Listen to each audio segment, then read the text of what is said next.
At the Senate floor, where lawmakers hope to pass a measure to fund the longest government shutdown in U.S. history. And I promise they're working. The connection's just a little spotty there. But senators have spent the day finalizing a spending bill that would fund the government through January 30th.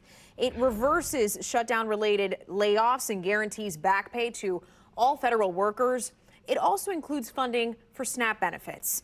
Now, the news is a glimmer of hope for local federal workers who have gone without a paycheck for more than a month. And for many, the hardship, as you can imagine, has been immense.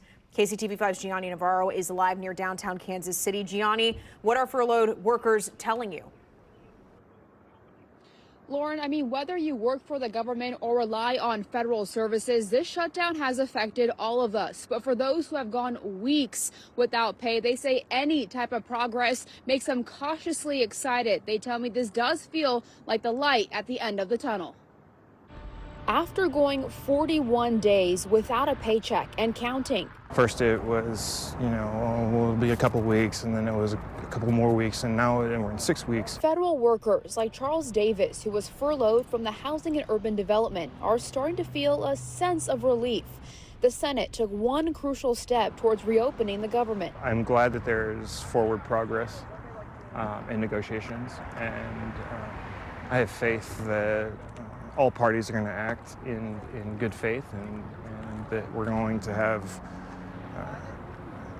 a solution. But for many, the uncertainty for the past 6 weeks has been heavy. I think I'm just struggling with the fact that I just can't feed my kids. Diane Ledesma was furloughed from the IRS. She has 5 children and says she never expected the shutdown to last this long. She just wants to get back to work. And they ask me, so are you going to go to work today, Mom? Are you going to go to work today? And I can't answer these questions, and I really feel like I have no dignity, like I don't have like a purpose. Others like Max Sloan, who works for Social Security, has been showing up to his job working without pay.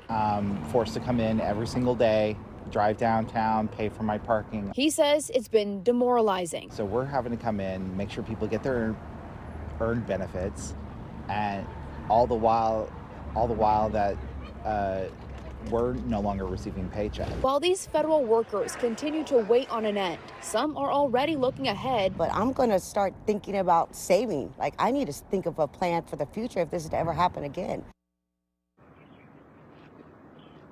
And while the Senate did make a significant step, there is more to be done before the government can reopen. The House will need to adopt the deal before it lands on President Donald Trump's desk. Live in Kansas City, Gianni Navarro, KCTV5 News.